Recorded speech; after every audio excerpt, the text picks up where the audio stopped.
பிரதமர் நரேந்திர மோடியின் வாழ்க்கை வரலாற்று படத்தில் நடிகர் சத்யராஜ் நடிக்க உள்ளதாக தகவல் பரவி வரும் நிலையில் இந்த தகவல் தனக்கு புது செய்தியாக இருப்பதாக நடிகர் சத்யராஜ் தெரிவித்துள்ளார். பிரதமர் நரேந்திர மோடியின் வாழ்க்கை வரலாறு பான் இந்தியா படமாக உருவாக உள்ளதாகவும் அதில் மோடியின் கதாபாத்திரத்தில் நடிகர் சத்யராஜ் நடிக்க உள்ளதாகவும் சமூக வலைதளங்களில் செய்தி வெளியாகி வந்தன.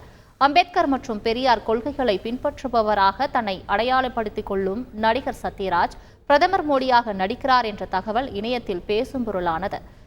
கடந்த 2007 தந்தை பெரியாரின் வாழ்க்கை வரலாற்று படத்தில் சம்பளம் பெறாமல் நடித்திருந்ததை சுட்டிக்காட்டியும் இந்த தகவல் வைரலானது.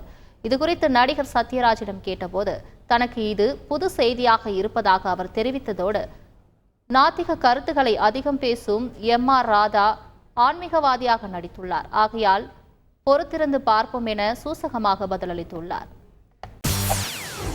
செய்திகளை உடனுக்குடன் தெரிந்து கொள்ள உடனே சப்ஸ்கிரைப் பண்ணுங்க.